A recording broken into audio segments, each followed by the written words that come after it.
A vida precisa de água todos os dias, a todo instante.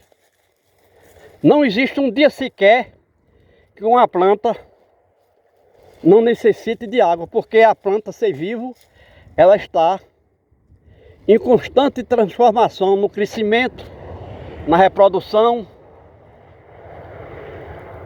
Então, um metro cúbico de massa vegetal, já foi comprovado que um metro cúbico de massa vegetal necessita todo dia de 10 litros de água. Todo tipo de vegetal tem essa característica. Parte dessa água que a planta utiliza por dia é para as suas células, para formar a seiva que circula constantemente na planta. E outra parte, ela, vamos dizer assim, faz uma troca com a atmosfera, com o solo e com outras formas de vida.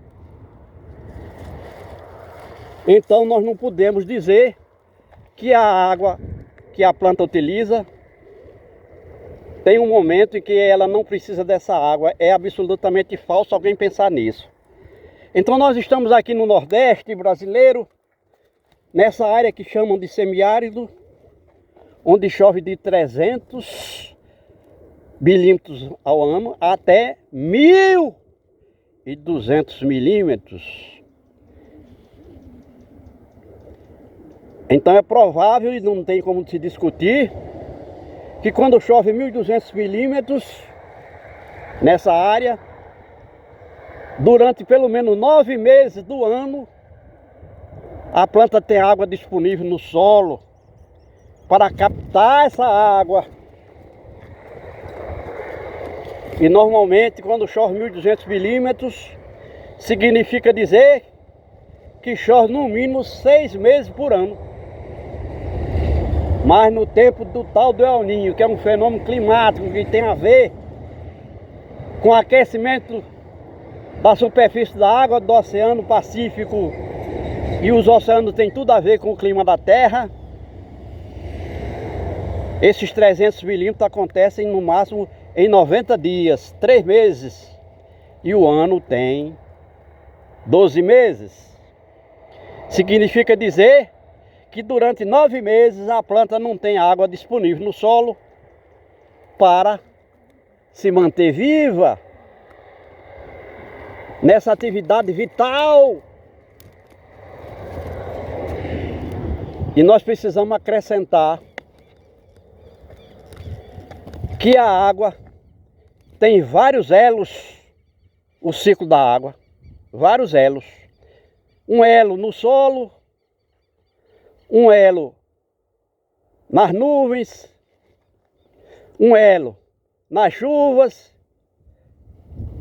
um elo no corpo dos vegetais, um elo no corpo dos animais. A água é um fluido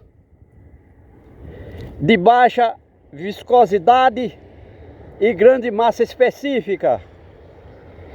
Então o homem tem que aprender que o volume de chuva que cai aqui nessa área do Nordeste é milhares de vezes maior do que o volume de água necessário na vida das plantas, na vida dos animais. E o vegetal é autótrofo. Ele converte os elementos da natureza em massa orgânica vegetal viva. Ou seja, o vegetal tira seu alimento e a água que precisa a partir do solo. Então é preciso dizer que no solo deve ter água e nutrientes minerais para a planta captar coletar de uma forma microscópica, por intermédio das raízes, do caule, dos ramos, e nas suas folhas processa a fotossíntese.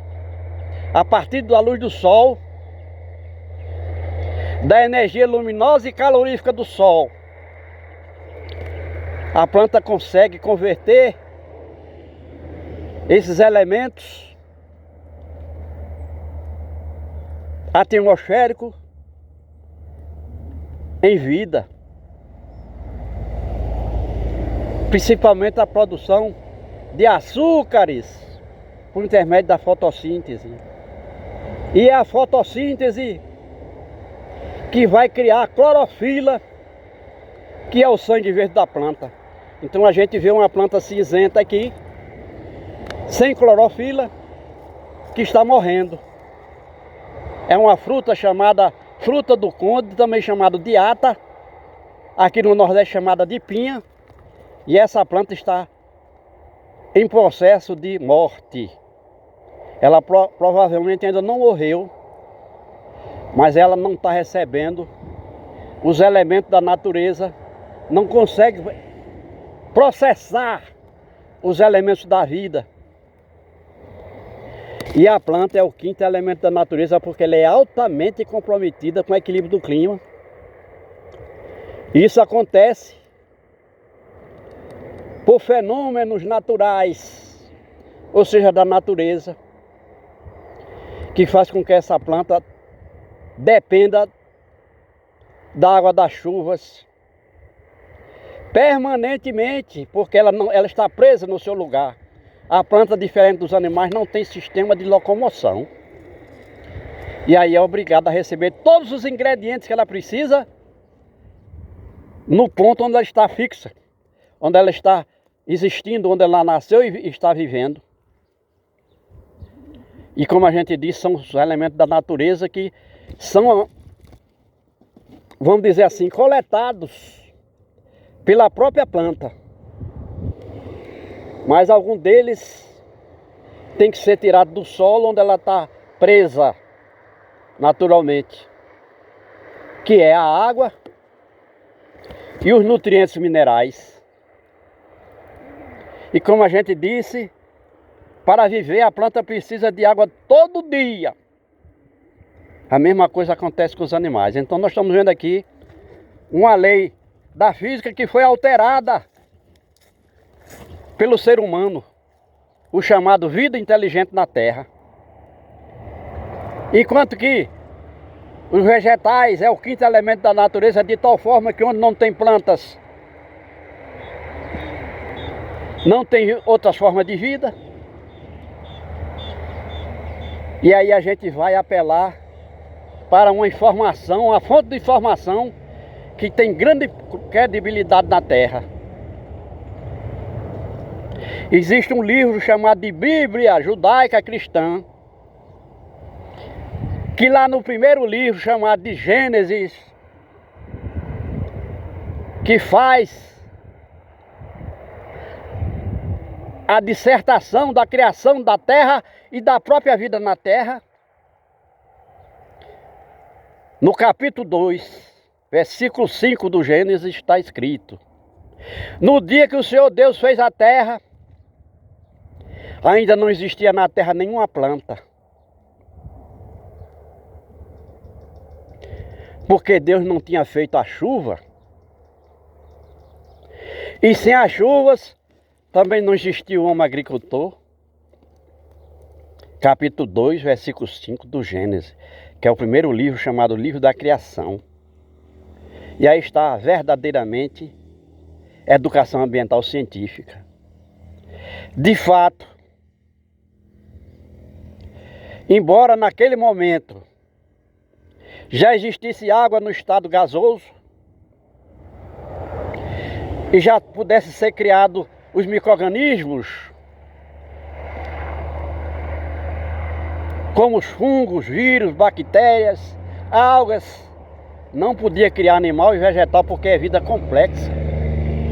Não existia vegetal e não existia animal enquanto não tinha água doce no estado líquido, que são a água das chuvas, ou que é a água das chuvas.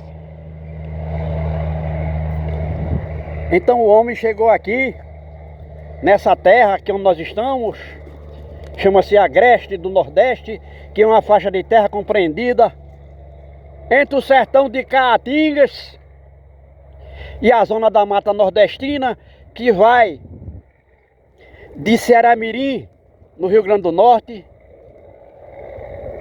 a divisa da Bahia com Minas Gerais, a famosa Mata Atlântica, a zona da Mata Nordestina, onde o Brasil nasceu.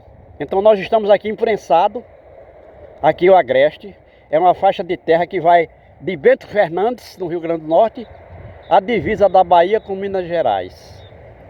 Essa faixa de terra imprensada entre o sertão de Caatingas e a zona da Mata Nordestina. Então aqui existe uma zona de transição,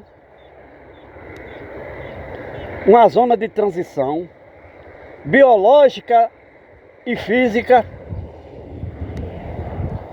entre os elementos da zona da Mata Nordestina, que é a Mata Atlântica, e o sertão de Caatingas. E para quem não sabe, o sertão de Caatingas, que faz parte de vários estados do Nordeste, ou seja, dos estados que tem zona da mata, que é o Rio Grande do Norte, Paraíba, Pernambuco, Alagoas, Sergipe e Bahia. Tem zona da mata e tem Agreste. É uma zona de transição. A vegetação aqui pode-se encontrar elementos da zona da mata e elementos do sertão de Caatingas. O terreno também. Na zona da mata, os morros de solo, massapê. Aqui a gente vê que é um terreno ondulado, com pequenos morros. Enquanto isso, no sertão, a gente encontra as serras. Aqui no Rio Grande do Norte tem serra com mais de 1000 metros de altitude. Tem os serrotes. E aqui nós estamos vendo a pedra que não existe na zona da Mata Nordestina, embora exista em zona da mata, na Mata Atlântica, que chega até o Rio Grande do Sul. As grandes serras com pedras. Mas na zona da Mata Nordestina normalmente são morros. Mas aqui nós estamos vendo essas pedras que a gente vê que foi amontoada pela máquina, por uma máquina. Porque aqui onde nós estamos caminhando foi tirado terra, ou seja, o solo e o subsolo foram arrancados para a construção dos aterros da construção dessa estrada. Foi arrancado por uma máquina. E aí está embaixo a rocha matriz, que é aí que nós estamos vendo essas pedras. E a gente explica isso porque o grande erro do Brasil é a desinformação ou a falsa informação. Aqui nós estamos vendo, por exemplo, a planta que nasceu ali, a fruta de cunha, a pinha, morrendo porque não tem água. Mas ela nasceu no momento que tinha todos esses elementos. Senão ela não teria nascido e crescido. Então nós estamos dizendo que houve uma transformação climática aqui. E como nós somos seres humanos, com capacidade de racionalidade, somos o único ser vivo da Terra que é vida inteligente, porque somos a essência do ser racional, do ser onipotente, onipresente, onisciente, que é Deus, que alguém pode dar o nome que quiser, mas tudo isso aqui foi criado por Ele. Aqui não surgiu do nada, teve uma força, um poder,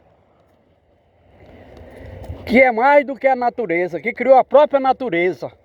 No momento, criou inclusive sem existir espaço e tempo. Não era momento, porque para Deus não conta o tempo nem o espaço, porque Ele é autor de tudo isso aí.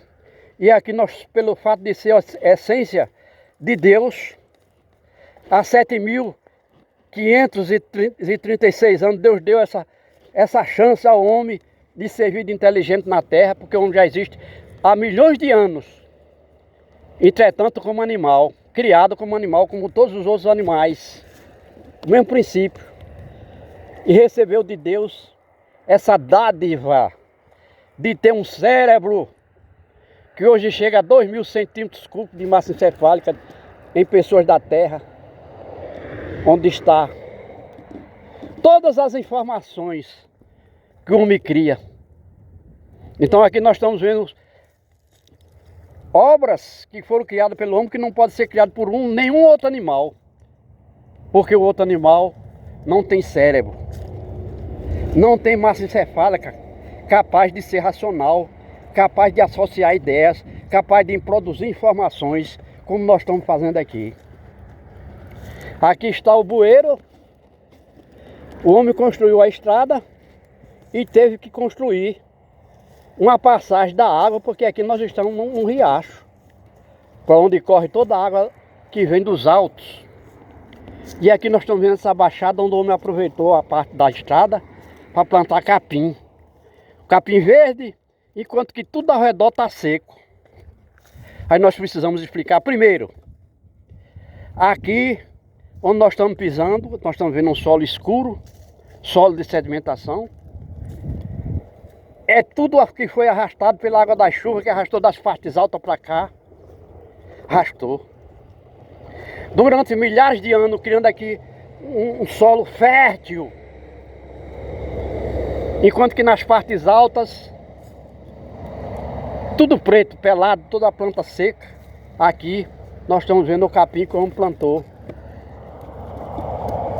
E esse capim que está plantado aqui há dezenas de anos, todo ano o homem apara 2, 3 vezes por ano para alimentar o gado.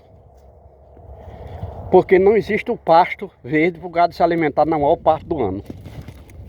E o homem, para criar gado aqui, tem que pensar em algo, ou seja, numa massa orgânica vegetal que permanecesse verde, viva, mesmo em pleno verão, em plena seca. E foi o caso daqui. Então o homem plantou esse capim, ele conseguiu talvez até biologicamente preparar esse capim para que ele pudesse suportar o sol castigante, o vento seco, a umidade do ar muito baixa na maior parte do ano. E tudo isso é uma obra que somente o homem foi capaz de fazer. Nenhum outro animal pode fazer isso, porque não é essência do Criador. O homem, além de ser criatura, como todos os animais, como todos os vegetais, como todo ser vivo, ele é também essência sobrenatural. E por ser essência natural, é a única vida inteligente que existe no planeta Terra. Mas como a gente viu, o homem pode usar a sua inteligência para o mal, para a autodestruição. Então quando a gente vê ali o automóvel queimando combustível fóssil, andando sobre uma estrada feita de asfalto, que é petróleo,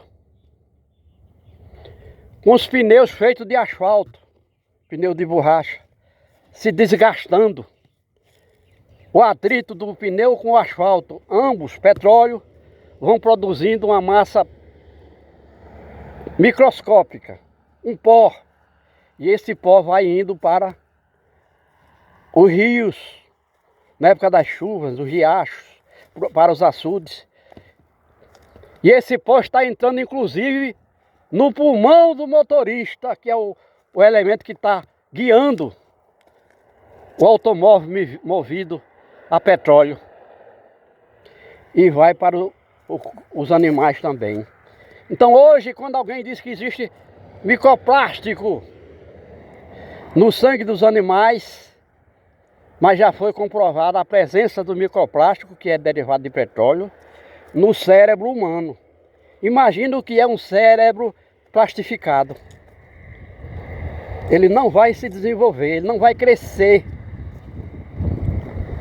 ele vai sendo explodindo as moléculas que formam a massa encefálica, vai introduzindo o plástico como parte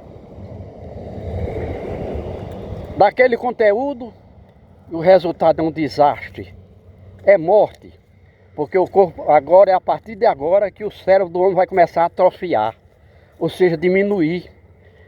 Quando alguém fala em microcefalia, que é uma doença causada nas crianças, ainda embrião, por conta da picada de um mosquito que conduz nessa picada um micro-organismo, o famoso Zika,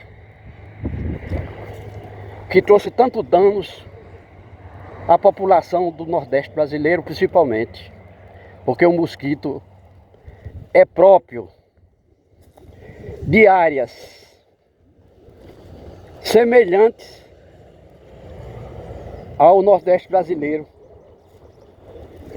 que é absolutamente chamado de tropical, dos trópicos, junto aos trópicos, onde o clima é favorável ao desenvolvimento, à proliferação desses mosquitos. E nós temos também a dengue,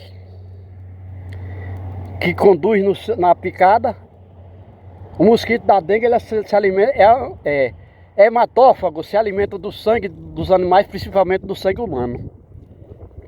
E ao picar o ser humano, ele injeta o micro-organismo na corrente sanguínea do ser humano, que vai trazer doenças, porque o micro-organismo vai precisar se alimentar dentro do corpo do homem, e se alimenta do sangue, da carne.